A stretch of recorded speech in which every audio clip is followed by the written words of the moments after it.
So, here's a video that's been a long time coming. If you've been watching my stuff for some time now, you may have heard me mention in passing in a couple of my videos that I am on the autism spectrum. I've always wanted to talk more about it, but I was never sure how or when. But now that I feel like I've finally collected my thoughts and formulated a plan for how to tackle the video, it seems like the time is right. Before I really delve into this subject, I need you to understand that it's incredibly complicated, and as such, it's going to require a bit of preamble. First of all, this video is obviously going to be very different to anything I've ever done before. I mean, for one thing, it's not really about video games in any way, although they may come up once or twice. So if you're watching this as someone who's simply interested in the topic and has never watched any of my stuff before, that's what I usually do. I talk about video games and I make dumb jokes along the way. Relatedly, once you're done with this, go check out the D-View. It's great fun, I promise. Come for the discourse around neurodiversity, stay for the Kermit impression.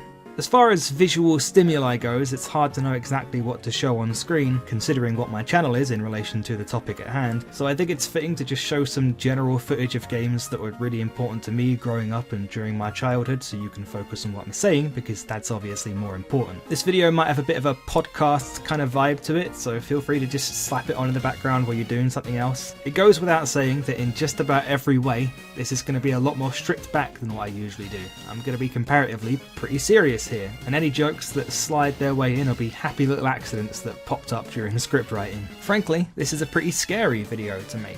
I want to try and do something good here. I want to try and be helpful with this video, but even as someone who is officially diagnosed as on the autism spectrum, it is a sensitive topic, and I'm going to try and handle it with some class without being a completely monotonous downer. It's also pretty scary, partially because, as anyone who has or knows anyone with autism will be well aware, autism has been a punchline on the internet for some years now. It seems to have supplanted the R word for the title of edgiest word we can use to insult something we find stupid or weird or just bad in general. People in the comments sections of my own videos have flippantly referred to things they don't like as autistic and just thrown it around haphazardly as an insult. There's a content creator on this very platform with millions of subscribers whose content I was enjoying very much until they, for whatever reason, also snuck it in as an insult that I guess was intended to be humorous. I know they're not the only one with a big audience who's just thrown the word around with no regard, but they're the big one I've come across. No, I'm obviously not going to name them because getting into YouTube beef sounds about as appealing as a fucking endoscopy, so don't even bother asking. But it's to make my point, right? To some people, this is just a joke. I don't idolise this person. I was under no illusion that I knew them, so it didn't shatter my world when I heard them use autism as a joke, but it definitely served as a reminder to me that this discussion is important, even if I know some people are beyond caring before it even begins. I'm not perfect. I've laughed at some horribly offensive things before, and whether or not I want to, I probably will again someday, but we can all still try to be better. I come up with about 30 or so jokes give or take with every video I make, and none of them involve taking aim at marginalised people. You should try it sometime. It's not actually that hard when you have even the most basic understanding of what comedy really is. The final disclaimer I need to give here is that you need to not take everything I say as gospel. I am someone who's lived with autism for all my life, yes, but I'm not a professional or a specialist. I can and will tell you about my lived experience in a lot of detail, but I still encourage you to go and do your own research. Autism is an unfathomably complicated condition. Everyone's individual experience can differ greatly. If you're on the spectrum, or believe yourself to be, there might be a lot of things in this video that you relate to, and consequently, there might be a lot of things that make you go, what the fuck, what a fucking weirdo. And I literally made a video about what the 5 worst Mario Party boards to live on would be, so the bar is concerningly high. Okay, now that that's all out of the way, let me give this a go.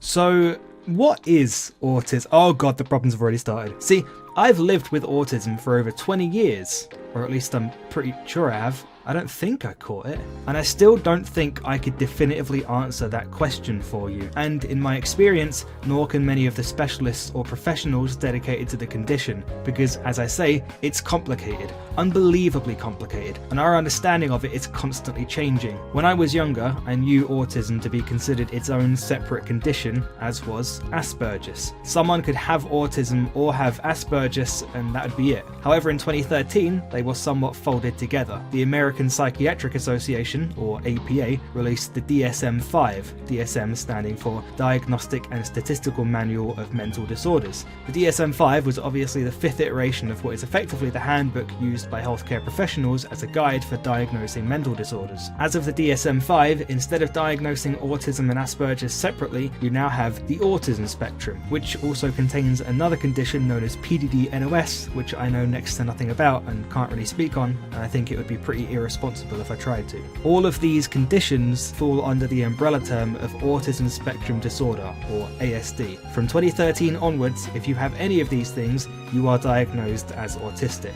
Back in the day, to my understanding, Asperger's as its own separate condition was considered effectively mild autism, whereas autism through and through was more severe. Nowadays, the terms low functioning and high functioning autism are used more often instead, and by that logic, I have what you would consider high functioning autism. I got my diagnosis when I was 16, which is extremely late compared to most. This would put it in either late 2013 or early 2014, I honestly can't remember which, but if I'd gotten my diagnosis just a few months earlier, the DSM-5 would have been out, and so I wonder if I would have been diagnosed as having Asperger's instead. Autism and Asperger's, while supposedly differing in severity, were generally considered the same thing, a sort of social impairment. They affect the way you see the world, the way you communicate and socialize, your ability to pick up on social cues and reciprocate and interpret emotions. Some autistic people are seen as incredibly aloof and unempathetic. They can't really comprehend other people's sadness or their anger. Some are just seen as awkward or strange. Autistic people of all kinds tend to experience anxiety in social settings, struggle to process information, and be very subject to sensory overload.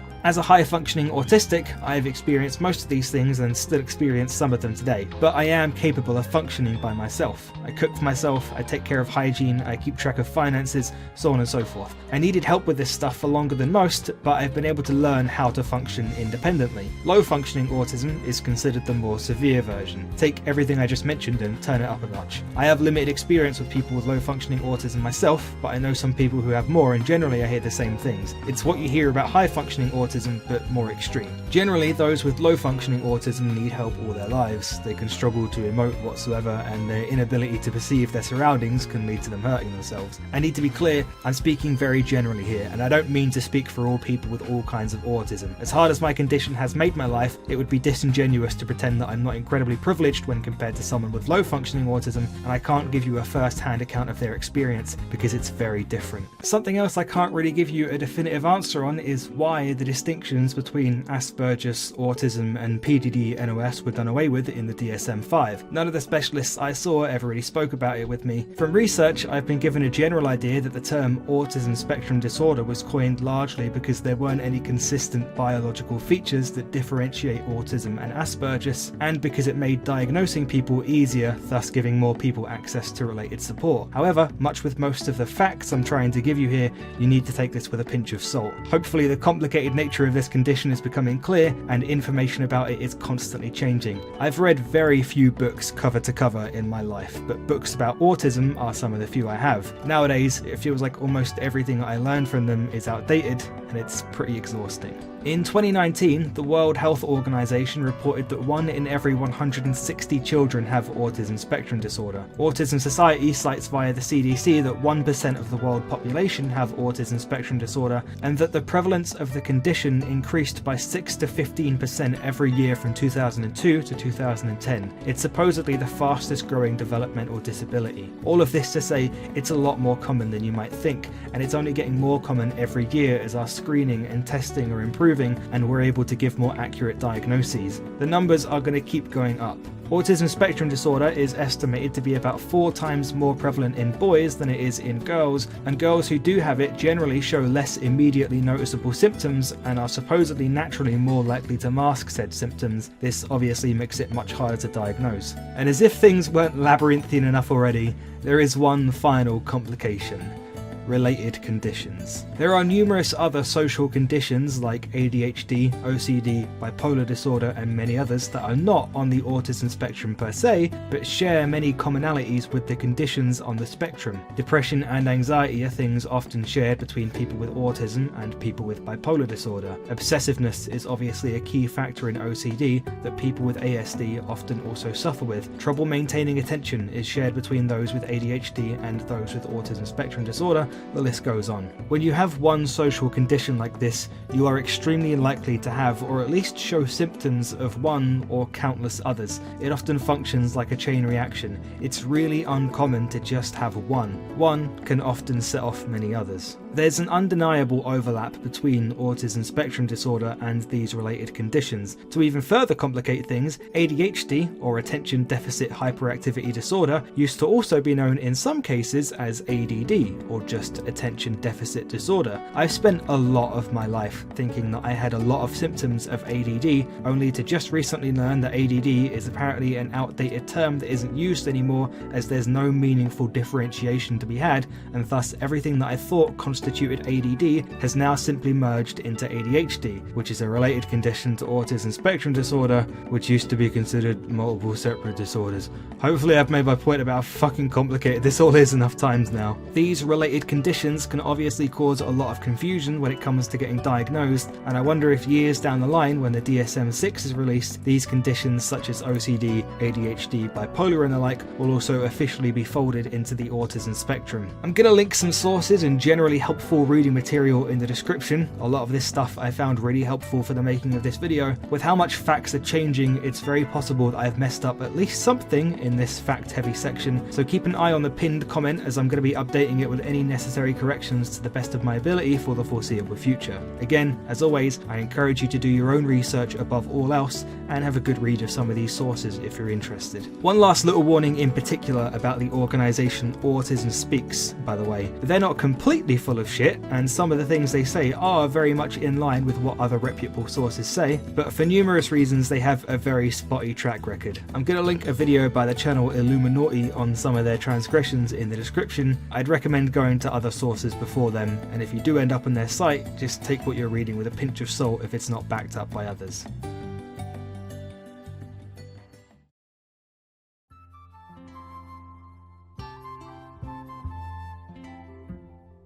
It should go without saying that I was a pretty weird kid. I mean, I'm a weird adult, but I make money doing it, so no one can say shit to me. Growing up, I had all the telltale signs, though no one in my family knew it yet. I struggled with sensory overload. Bright flashing lights and loud noises scared me. I couldn't go to school discos or fireworks nights because it was just too much. I couldn't speak properly. I had to have speech therapy until I was about 4 or 5 years old to learn how to pronounce letters like B and M, because the concept of putting your lips together to make sounds was just completely lost on me without it being explained. I also had this lisp where I slurred my S's up until I went back to speech therapy very briefly to correct it at about 16 or 17, though it's still there a little bit. I used to do this thing where I felt the need to repeat the last word of every sentence I spoke to myself. I'd often whisper it quietly without realizing, and sometimes I even did it with the last words of sentences other people spoke. I only learnt last year that there's a name for that. It's called echolalia, and when you do it with your own sentences, it's called palalia. I spent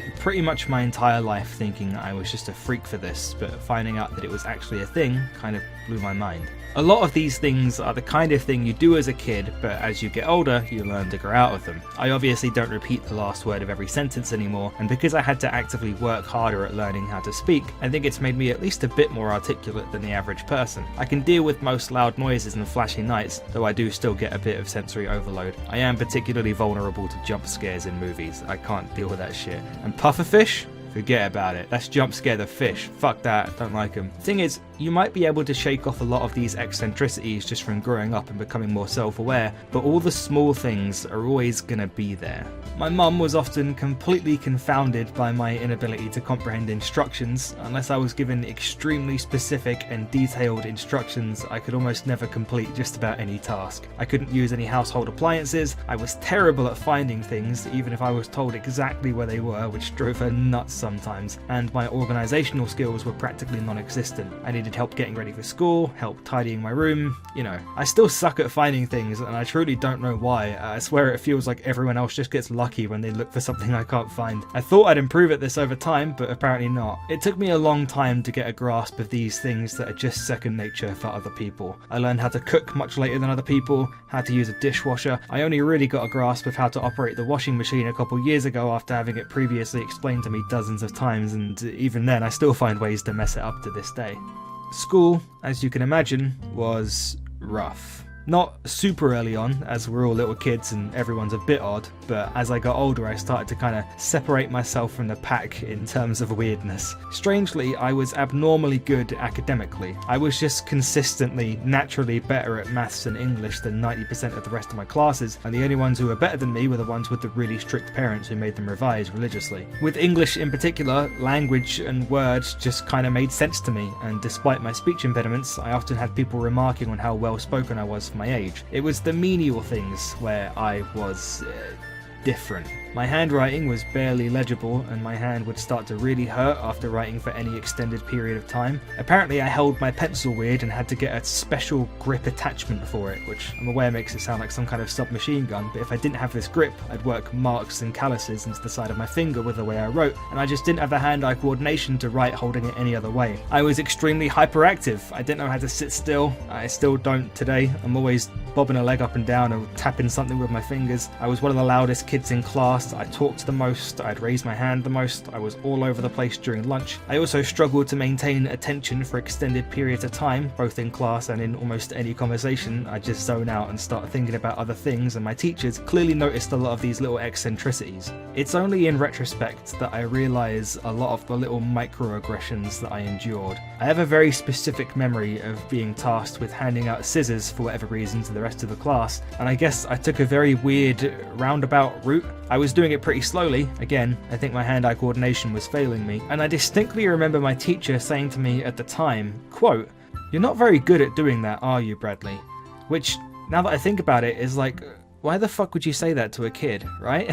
This is the kind of shit you deal with in all walks of life if you're anything like me. To everyone else, you are weird, and you have to put up with people side-eyeing you and chastising you for your incompetence at every turn. I'm not talking just at school with pupils or even with teachers, I'm talking at home with family members too. Because with the autism spectrum, and especially with high-functioning autism and a lot of its related conditions, you don't have any physical giveaway signs that there's anything different about you. You can't see it, and so you look like an ordinary kid who's just stupid and incompetent, and that's how you'll be treated. That's how I was treated. So as my teachers started to realise that there was something different about me, they rounded me up into this secret little focus group of other kids who also had their own quirks. We'd be called into a room together for 10 minutes or so randomly during class, and none of the teachers ever told the other kids what we were going for despite their blatant curiosity. I can't remember how they worded it to us, but I remember being told very gently that this focus group of sorts was for kids who were different. Exceptionally gifted and talented in some areas and in need of extra support in others. My teacher started talking to my mum specifically about some of the things they'd noticed about me. One thing led to another, and we found ourselves referred to a dyslexia research centre. The teacher at the head of this little focus group expressed doubts that I had dyslexia based on my English skills and advanced reading age, but it was the closest thing we had to any kind of autism or Asperger's research facility near us at the time. What my teacher actually suspected that I had was dyspraxia. So, dyspraxia is a bit of a weird one. I know it primarily as a motor impulse disorder. Basically, it negatively affects your hand-eye coordination and general dexterity. However, there's a lot more to it in regards to your behaviour and communication. It can be linked to temper tantrums, inability to focus, social awkwardness, lack of confidence. Basically, it's another one of those fun-related conditions that shares a lot with what we now know as the autism spectrum, but isn't actually on the spectrum. Daniel Radcliffe has dyspraxia. Fun little fact for you there. I feel like we could use a fun fact in this video right now.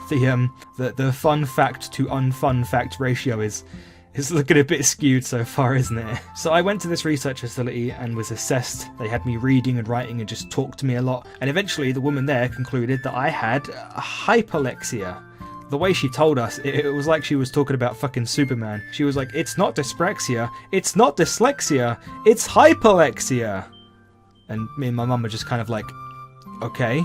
Now, whilst I did and still do exhibit a lot of the symptoms of hyperlexia, I'm not even going to go down that rabbit hole because we saw a different specialist a few months later and she told me that I do in fact have dyspraxia, which I got an official diagnosis for. Even if I do have hyperlexia, which is entirely possible, I don't even really care at this point because, as you can see, there's so much overlap and there's so many related conditions. I have official diagnoses for ASD and dyspraxia, but I can say I'm pretty certain I have like 5 other things. It's just, if I go around trying to figure out exactly what I do and don't have, what I only show symptoms of, what I fully have per se, then I'm going to spend my whole life talking to specialists who give me different answers and can't really tell me anything definitive. Just being told you have ASD is confusing enough as it is, and as I talk to you now, I'm at a point in my life where I'm comfortable enough knowing what I know about myself, and I don't think I need to give myself any more questions. So I just don't really think about hyperlexia. I don't have an official diagnosis. The woman just told me she thought I had it as a kid. That's good enough for me. This is why I find it hard to be angry at all the people who have, for all intents and purposes, treated me unfairly. Not just the classmates and the teachers with their snide comments about my ability to do menial tasks, but my friends, my family members. Growing up, my brother and my dad were the worst offenders. They just found me hilarious. I was clumsy, sensitive, and again, seemingly incompetent. And every time I tripped over my own feet or asked a supposedly stupid question, they laughed at me. And it always upset me, and in response, my dad always, without fail, would say, "We're not laughing at you, son. We're laughing with you." And years later, I realised that was bullshit. Of course they were laughing at me. There's no way you could consider the ridicule I endured anything but being laughed at. My cousins would play little pranks on me just to see how I'd react. My mum would lose her temper with me when I messed something up, which was often. And yet, if I have this condition and I can't fully understand it, and the specialists and professionals dedicated to it can't fully understand it, then how the hell can I expect them to understand it? Especially when, in a lot of these instances, I'm talking about being a little kid, before the idea that there was something different about me was crystallized, before my teacher referred us to this dyslexia research centre, and before my dyspraxia diagnosis, which was a little under 10 years before my official autism diagnosis. So, let's skip ahead to secondary school. This is the most embarrassing part. Despite being the way that I was, I had friends in primary school. I got along with people, I was settled. When it came time to move up, almost all of my friends went to a different secondary school than me, and this upset me a bit, sure, but I was still ready to start at a new school by myself and be a big kid. Or at least, I thought I was. When I started secondary school, I cried so much.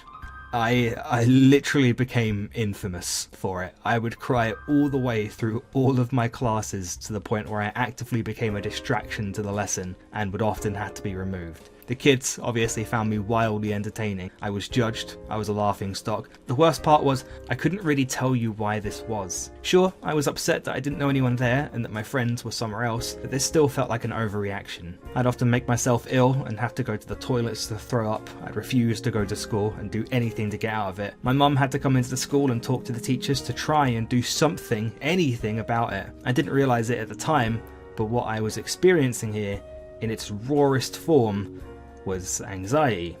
I'd never felt anything like this before. I had to have a counsellor. I took Rescue Remedy, which is an anti-anxiety flower remedy to calm me down. I guess what was happening to me, what with starting a new school where I didn't know anyone, was a form of sensory overload. And eventually, over time, I was able to settle in and calm down, but it wasn't easy. And I had a reputation now that followed me until I moved away 3 years later and started at a different secondary school where the story was much the same to a lesser extent. I didn't cry all the way through my classes because I was older and had gotten more of a handle on myself, but I was a nervous wreck for the first few months. I tell you this because, well, I'm going to divert real quick here. I had a tutor in college called Mel. When I was telling her about all the anxiety and embarrassment I dealt with in school, she told me a story of how she, as a child in school, was asked a question she didn't know the answer to, and it made her so nervous that she wet herself in front of the whole class.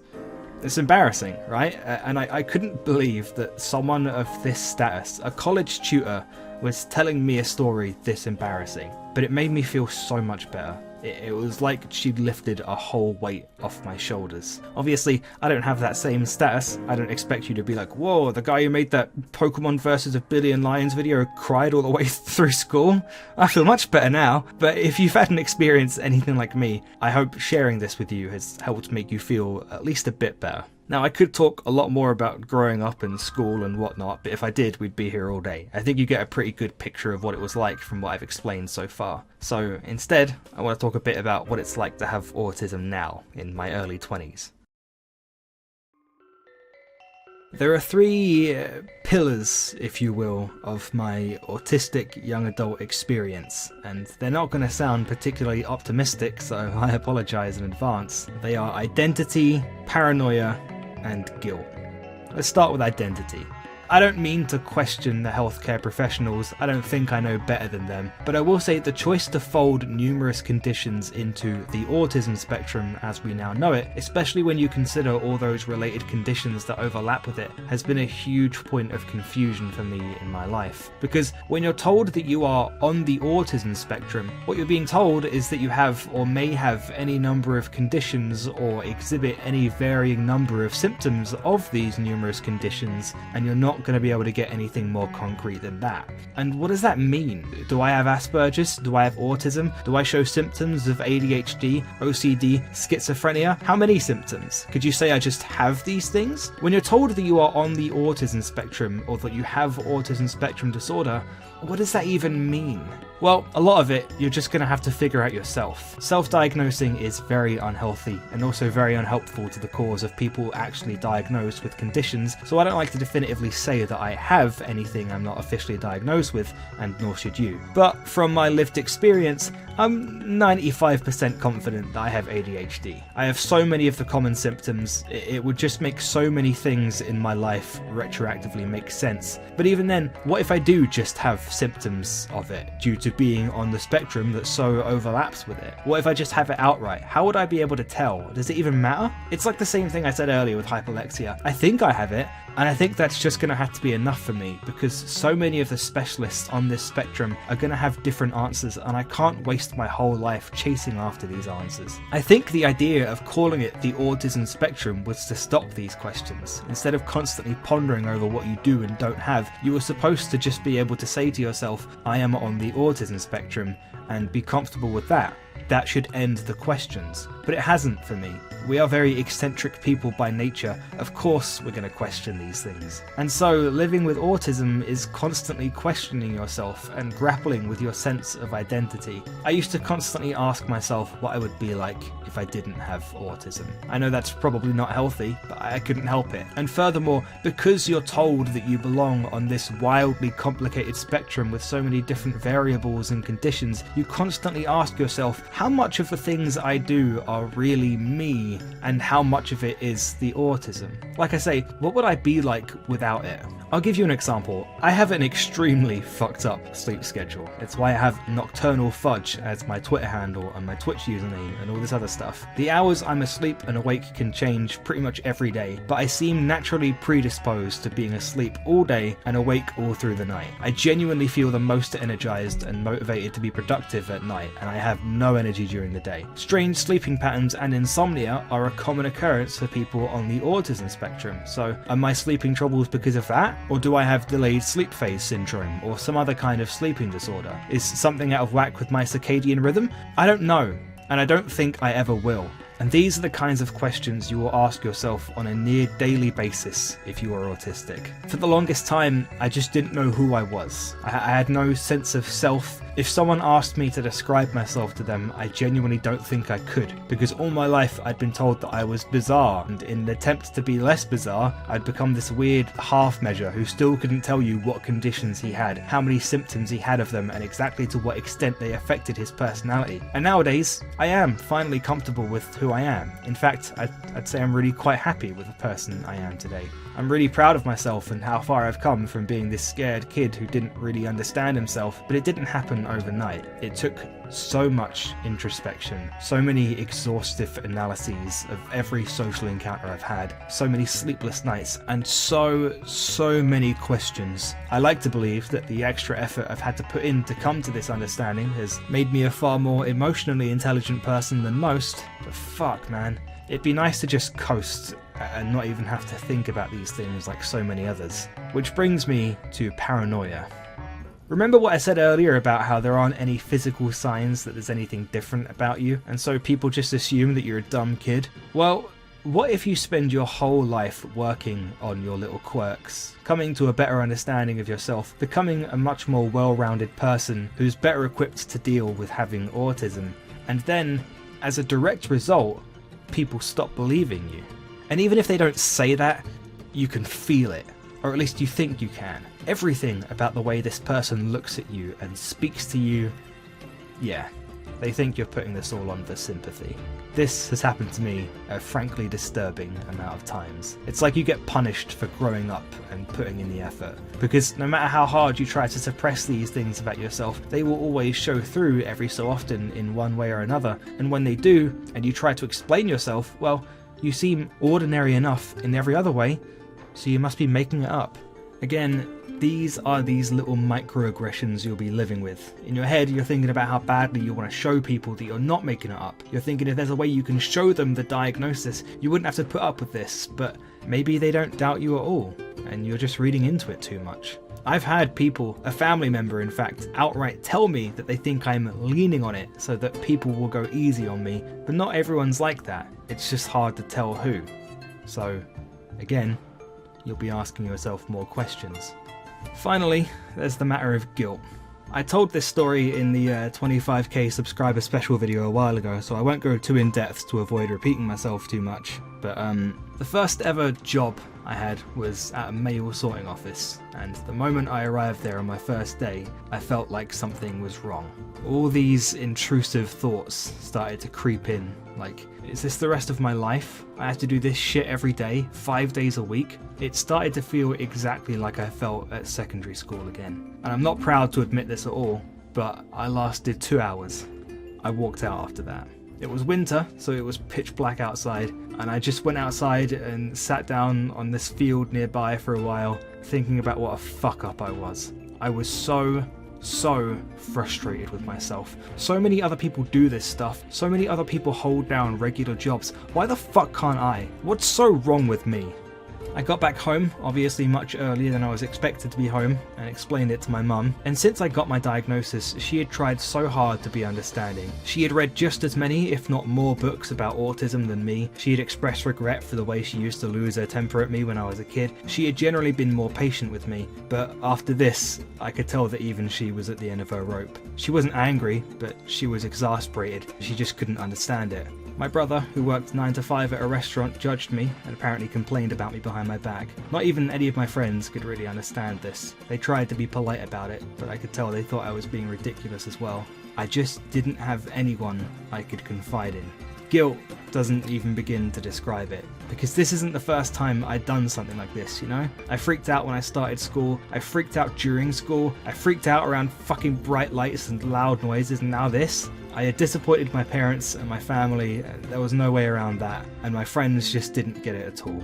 At every turn, I felt like I was being reminded that this was just not a world made for someone like me. If one day at a regular job incited such a visceral response of dread and anxiety in me, then how the fuck am I supposed to make it in this world? How am I supposed to exist in this world? I won't lie, I had some pretty dark thoughts around this time. I didn't try anything, but I don't know, at a point it seemed like the only option for me.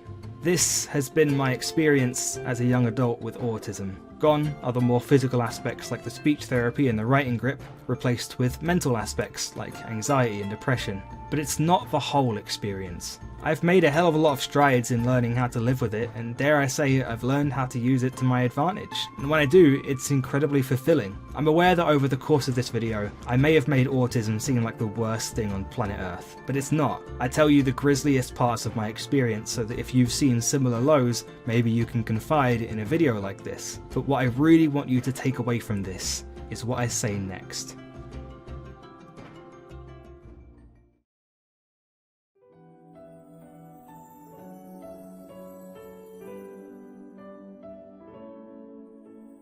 I can say with 1000% sincerity that I am proud to be autistic. And if I were given the chance to change it and not be, I don't know if I'd take it. When I used to ask myself what it'd be like without it, I was obviously never able to come up with a surefire answer. But if it were even possible, if I even could just get rid of such a thing, I don't think I'd be the person I am now. And I want to be the person I am now. I like being the person I am now. So whatever this thing or these things are that I have, it can't be that bad. By virtue, being on the autism spectrum makes you different. That's a word you'll hear people referring to you as a lot. And no matter how they may twist the meaning, whether intentionally or not, it's important to remember what that really means. It doesn't mean better, it doesn't mean worse. It means different, unique, exceptional.